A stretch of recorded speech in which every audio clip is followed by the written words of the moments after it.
तो बड़ी खबर सबसे पहले इस वक्त आपको बताते हैं। यह खबर महाराष्ट्र की सियासत से जुड़ी हुई है। उद्धव ठाकरे गुट ने ट्विटर हैंडल से पुराना नाम और सिंबल डिलीट कर दिया है। ट्विटर हैंडल के अलावा अपनी वेबसाइट से भी नाम और सिंबल हटा दिया गया है।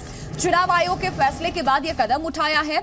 चुनाव आयोग ने एकनाथ शिंदे गुट को शिवसेना का सिंबल और नाम दिया है। तो महाराष्ट्र की राजनीति से जुड़ी ये बड़ी खबर इस वक्त आपको बता दें। जो उद्धव गुट है उसने अपने ट्विटर हैंडल से शिवसेना का जो चुनाव चिन्ह है और नाम है वो हटा दिया है। चुनाव आयोग के इस फैसले के बाद ये ट्विटर हैंडल के अलावा अपनी वेबसाइट से भी नाम और सिंबल हटाया गया उद्धव गुट द्वारा।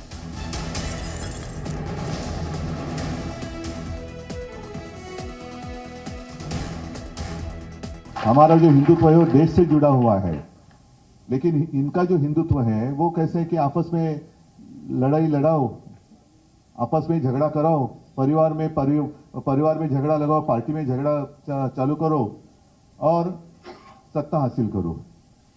कल कोई आया था पूना में, कहते हैं, उन्होंने पूछा क्या कैसे चल रहा है महाराष्ट्र में, तो कहा कि आज बड़ा अच्छा दिन है। तो क्यों? तो शिवसेना का नाम और चिन्ह हमने अपने साथ जो गुलाम आए हैं उनको दे दिया। तो व्यक्ति बोले बहुत अच्छा, मोगैम्बो, खुश हुआ। ये मोगैम्बो है, मिस्टर इंडिया अगर आप याद करें तो उसमें यही है ना। मोगैम्बो यही चाहता था कि देश में एक दूसरे के साथ लड़ाई हो जाए, लोग आपस में लड़ते रहे और वो लड़ाई में व्यस्त रहेंगे तो मैं राज करूंगा। यही तो है आज के मोगैम्बो, यही तो है। तो शिवसेना का सिंबल और नाम एकनाथ शिंदे गुट को मिलने के बाद से महाराष्ट्र में सियासी घमासान मचा हुआ है। उद्धव और शिंदे गुट एक दूसरे के खिलाफ बयान दे रहे हैं। संजय राउत ने सिंबल के लिए 2000 करोड़ की डील का दावा किया है। वहीं कांग्रेस इस आरोप पर चुटकी ले रही है।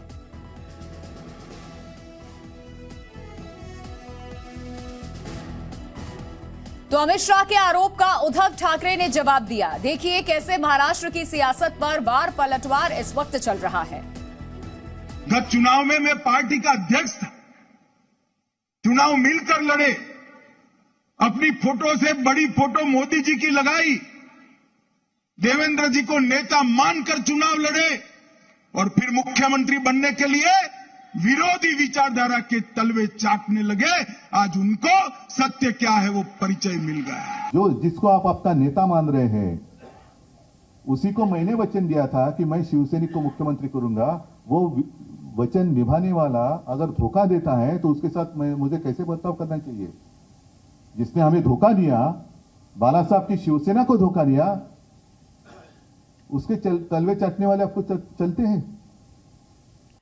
और एक और बड़ी खबर आपको बता दें, शिंदे गुट को मिल सकता है शिवसेना दफ्तर। ये जानकारी भी सामने आ रही है। यहां विधायकों के साथ स्पीकर से मिलेंगे शिंदे। सूत्रों के हवाले से ये खबर इस वक्त सामने आ रही है। शिवसेना दफ्तर की मांग करेगा शिंदे गुट। काफी वक्त से सील है शिवसेना का ये दफ्तर, जब से शिवसेना 2 गुट में बटी।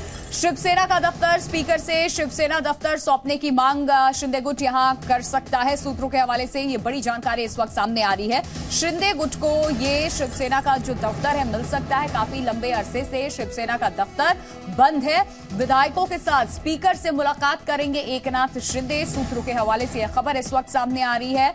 आपको बता दें कि इलेक्शन कमीशन ने हाल ही में चुनाव चिन्ह और शिवसेना जो पार्टी का नाम और चुनाव चिन्ह है पार्टी का, वो एकनाथ शिंदे गुट को सौंप दिया है। अब शिंदे गुट को मिल सकता है शिवसेना का दफ्तर भी। विधायकों के साथ स्पीकर से मुलाकात करेंगे एकनाथ शिंदे और शिवसेना दफ्तर की मांग करेंगे शिंदे गुट। ये जानकारी इस वक्त सामने आ रही है। सूत्रों के हवाले से यह बड़ी खबर, जहां शिवसेना दफ्तर की मांग करेगा शिंदे गुट, जब स्पीकर से आज मुलाकात करेगा। काफी वक्त से ये दफ्तर सील है शिवसेना का। आपको बता दें कि स्पीकर से शिवसेना दफ्तर सौंपने की मांग शिंदे गुट यहां कर सकता है। उद्धव गुट ने हालांकि आपको बता दें कि एक तरफ वेबसाइट से या ट्विटर हैंडल से शिवसेना का जो चिन्ह था या नाम था वो हटा चुके हैं वो, क्योंकि यहां आधिकारिक तौर पे इलेक्शन कमीशन की तरफ से शिंदे गुट को ये नाम और चिन्ह दे दिया गया है। शिंदे गुट को मिल सकता है शिवसेना का दफ्तर भी, जो काफी लंबे वक्त से सील है। कल अमित शाह ने उद्धव ठाकरे पर बड़ा हमला किया था। चुनाव में मैं पार्टी का अध्यक्ष था। चुनाव मिलकर लड़े, अपनी फोटो से बड़ी फोटो मोदी जी की लगाई, देवेंद्र जी को नेता मानकर चुनाव लड़े और फिर मुख्यमंत्री बनने के लिए विरोधी विचारधारा के तलवे चाटने लगे। आज उनको सत्य क्या है वो परिचय मिल गया है। और भारतीय जनता पार्टी के कार्यकर्ताओं ने भी, पुणे के कार्यकर्ता, आसपास के 3 जिलों के कार्यकर्ताओं ने भी आज एक संकल्प कर जाना है, आगामी लोकसभा के चुनाव में महाराष्ट्र की सभी सीटें शिवसेना बीजेपी युति के खाते में आनी चाहिए। मित्रों, चुनाव में हार होता है, पराजय होता है, जीत होती है, विजय होता है, परंतु जो लोग धोखा देते हैं ना, उनको कभी बख्शना नहीं चाहिए, वरना धोखा करने वालों की हिम्मत बढ़ती है। और महाराष्ट्र के नासिक में संजय राउत के खिलाफ शिकायत भी दर्ज करा दी गई है। संजय राउत पर एकनाथ शिंदे की मानहानि का आरोप है। संजय राउत ने पार्टी सिंबल को लेकर के आरोप लगाए थे। संजय राउत ने पार्टी सिंबल के लिए 2000 करोड़ की डील का दावा किया था और यह भी कहा था कि आगे अभी और बड़े खुलासे होंगे। महाराष्ट्र की सियासत से जुड़े इस वक्त की बड़ी खबर, जहां नासिक में संजय राउत के खिलाफ शिकायत दर्ज कराई गई। संजय राउत पर एकनाथ शिंदे की मानहानि का आरोप है, यानी कि महाराष्ट्र के मुख्यमंत्री के मानहानि का आरोप संजय राउत पर लगा है। तो इससे पहले संजय राउत ने दावा किया कि शिवसेना के सिंबल के लिए 2000 करोड़ रुपए की डील हुई है। उनके इस दावे पर बीजेपी नेता किरीट सोमैया ने तंज किया।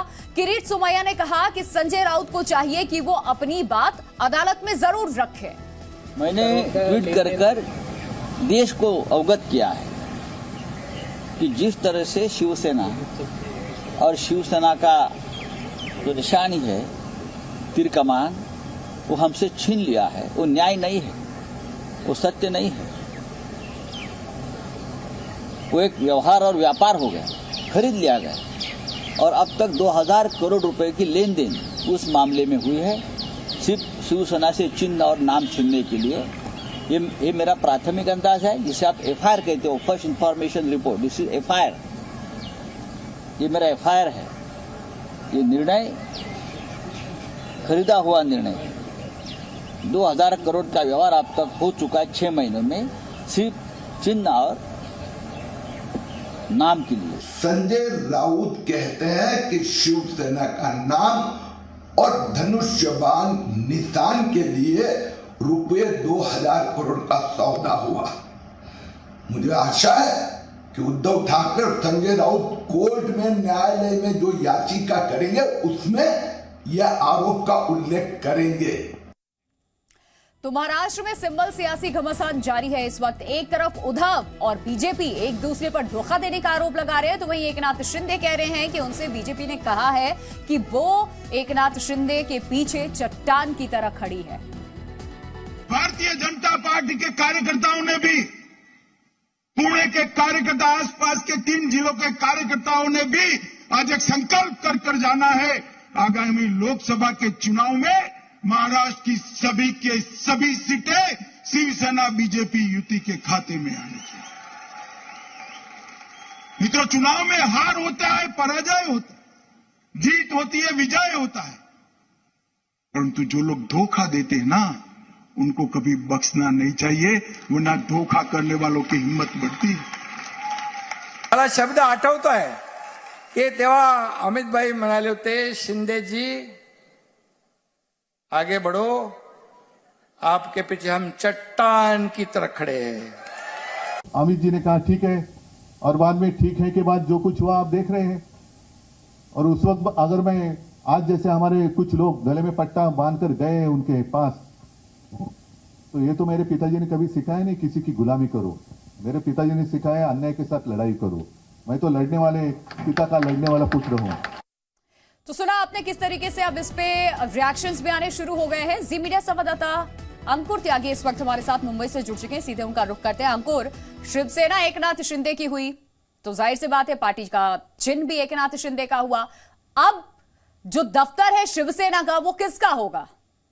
देखिए ये कवायद है और अब जो राजनीतिक सरगर्मी जैसे से आगे बढ़ रही है उसके साथ ही ये साफ होता हुआ दिखाई दे रहा है कि बीजेपी शिवसेना से जुड़ा हुआ जो भी ऑफिशियल तौर पे, चाहे वो ऑफिस है चाहे कोई भी उससे चीज जुड़ी हुई है, चल संपत्ति, अब वो सीधे तौर पर एक नाथ शिंदे जो गुट है उसको हैंडओवर करनी होगी।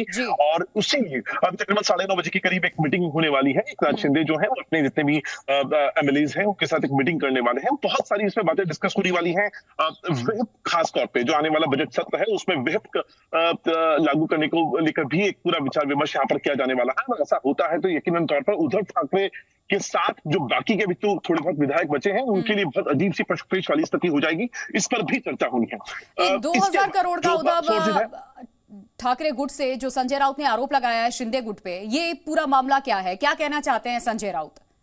देखिए संजय राउत ने अपनी तरफ से एक सियासी बयान डाला है, क्योंकि अगर उनके पास वाकई में कुछ भी चीज कंस्ट्रक्टिव होती है, अगर उन्होंने 2000 करोड़ का एक आंकड़ा दिया है तो यकीन तौर पर मैं उम्मीद करता हूं कि उनके पास इस तरह के कोई कंस्ट्रक्टिव प्रूफ होंगे जो अपनी बात को सपोर्ट करते हुए वो सामने रखेंगे। हालांकि अभी तक इस तरह का हुआ नहीं है। 24 घंटे हो चुके हैं उनके बयान को, और उन्होंने जो आरोप लगाया है वो 2000 करोड़ का है कि जो सिंबल गया है या जो नाम शिवसेना का एक नाथ शिंदे गुट को लेकर गया है, तकरीबन 2000 करोड़ रुपए की डील हुई है। डील किसके बीच में हुई है? बीजेपी शिवसेना या बीजेपी एक नाथ शिंदे के बीच में हुई है? चुनाव आयोग ने डील करी है या चुनाव आयोग में बैठे हुए जो लोग हैं उन्होंने ये डील करी है?